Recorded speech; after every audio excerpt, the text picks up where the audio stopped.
لائے کہے کہ ہمارا رب اللہ ہے، پھر اس پر جم جائے، ان پر فرشتوں کا نزول ہوتا ہے، نہ کوئی غم کرو نہ خوف، خوشیاں مناؤ جنت کی جس کا تم سے وعدہ کیا گیا تھا۔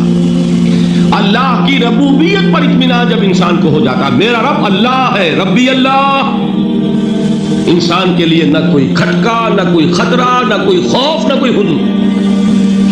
جو کچھ ہو رہا ہے کس کے اذن سے ہو رہا ہے؟ اللہ کے اذن سے۔ اللہ کے اذن کے بغیر پتا تک نہیں ہلتا۔ یہ کوئی اندھا بہرا مادہ نہیں ہے جس سے مجھے کوئی خوف ہو، اندھا بھینسا چلا رہا ہو، اس سے تو ڈرنے کا ہر انسان کو ڈرنا چاہیے، نہ معلوم کس کو ٹکر مار دے۔ لیکن نہیں، اس کائنات کو چلانے والا ایک سمیع و بصیر خدا ہے، وہ جو میرا دوست ہے، میرا ولی ہے۔ اللہ ولی الذین آمنوا یخرجہم من الظلمات الی النور۔ اللہ اہل ایمان کا ولی ہے، ساتھی ہے، پشت پناہ ہے، مددگار ہے، حمایتی ہے۔ بتائیے جسے یقین ہو جائے کہ اللہ میرا مددگار، اللہ میرا محافظ، اللہ میرا پشت پناہ، اللہ میرا حمایتی، اس کے لیے کوئی خوف ہوگا؟ اسے کوئی ڈر ہوگا؟ میں مثال دیا کرتا ہوں ایک بہت سادہ، پنجاب کے دیہات کی۔ تو بڑا چودھری ہے اور کوئی غریب کسان ہے، اس غریب کسان کے جانوروں کو ہر وقت اندیشہ ہوگا چوری کا، کوئی میری بھینس کھول کر نہ لے جائے، کوئی میرا بیل کھول کر نہ لے جائے۔ لیکن جس کے بارے میں یہ سب کو معلوم ہو کہ وہ جو بڑا چودھری ہے وہ اس کا دوست ہے، اس کی بچیا کو کوئی خوف ہوگا؟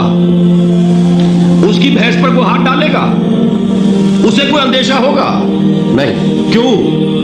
کہ وہ بڑا چودھری، بڑا اس کا یہاں کا سردار، جاگیردار، سب کو معلوم ہے وہ میرا دوست ہے، کوئی میرے خلاف اقدام نہیں کر سکتا۔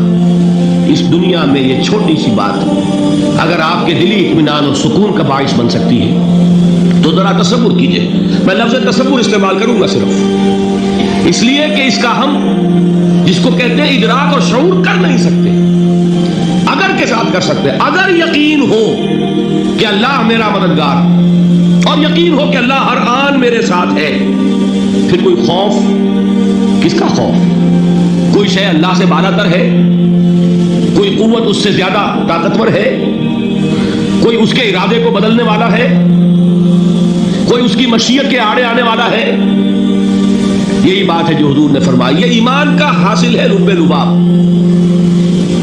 کہ دیکھو اچھی طرح اس بات کو ذہن نشین کر لو، اگر تمام انسان مل کر تمہیں کوئی نقصان پہنچانا چاہے نہیں پہنچا سکتے مگر جو کچھ اللہ نے لکھ دیا ہو، اور تمام انسان مل کر تمہیں کوئی نفع پہنچانا چاہے نہیں پہنچا سکتے مگر وہ شے جو اللہ نے طے کر دی۔ آپ پھر میں کہوں گا ذرا طاری کیجئے، اسے فرض کیجئے، اسے سوچئے، اگر اس حدیث پر ہمارا دل ٹھکا ہوا ہو تو کسی سے ڈر ہوگا؟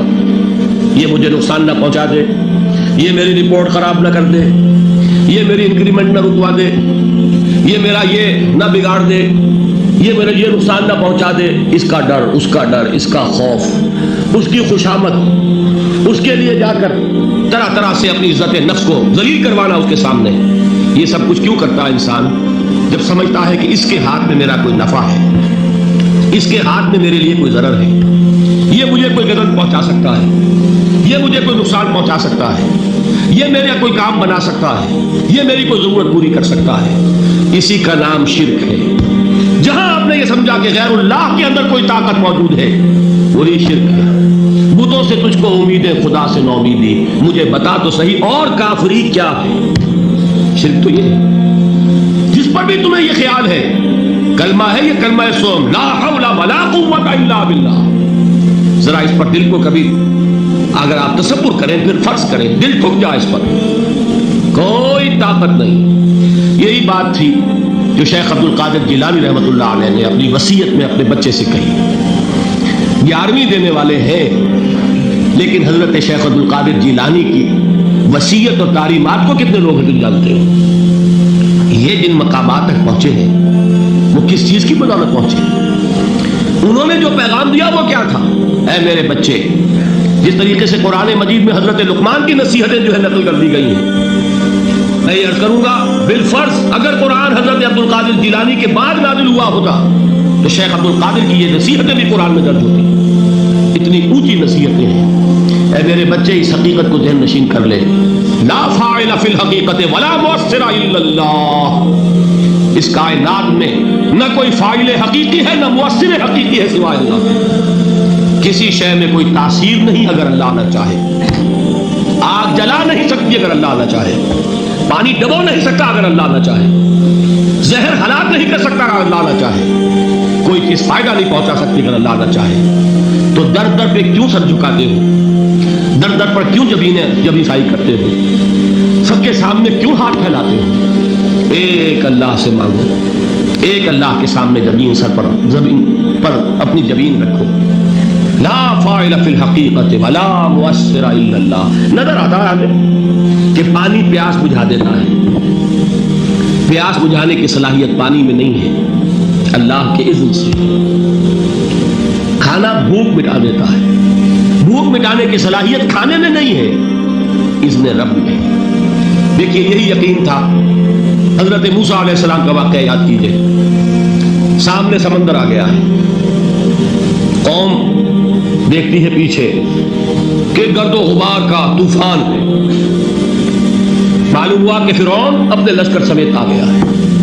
لشکر جب چلتا تھا تیز رفتاری کے ساتھ تو گرد و غبار کا جو طوفان اٹھتا تھا اس کا تصور کیجیے. اور لمحہ بلمحہ وہ قریب آ رہا ہے. پوری قوم نے کیا کہا؟